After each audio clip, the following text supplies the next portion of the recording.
Sweater खूना खत्म होई जाइतो परिवार।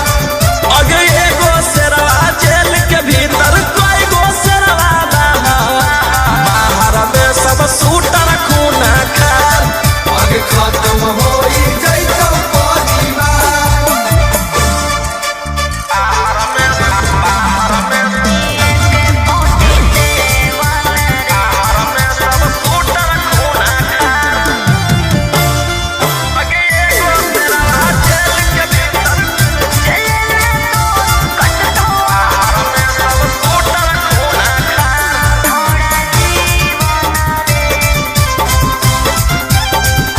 झूठे रखो हनिए के 47 रे लेके घूमो हनी गाड़ी S11 रे।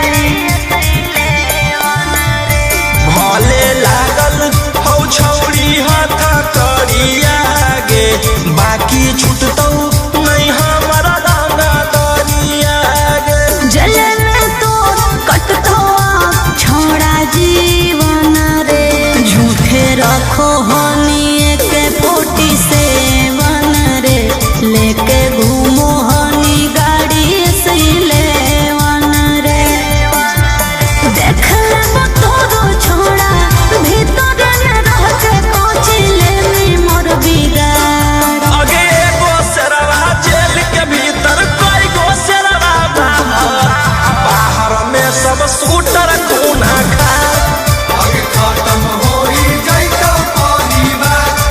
अगे एगो शेरवा जेल के भीतर कोई गो शेरवा बाहर में सब सूटर खूना खार। अगे खत्म होई जाइतो परिवार।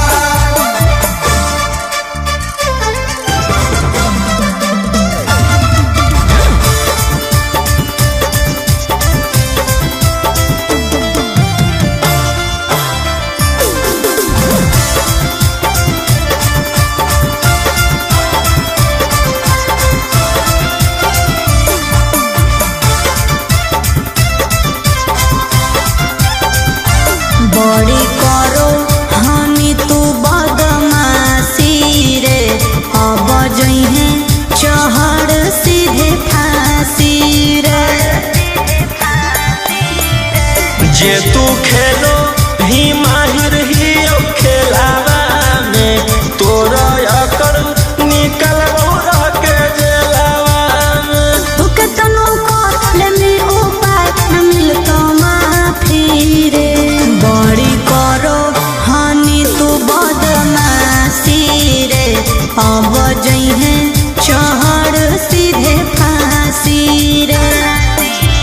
राजा रोम सवन रोही बंद कराए देबो सारा कारोबार। अगे एगो शेरवा जेल के भीतर कोई गो शेरवा बाहर में सब सूटर खूना खार। अगे खत्म होई जाइतो परिवार। अगे एगो शेरवा जेल के भीतर कोई गो शेरवा बाहर में सब सूटर खूना खार। अगे खत्म होई जाइतो परिवार। बस खाली एगो ऑर्डर देना है।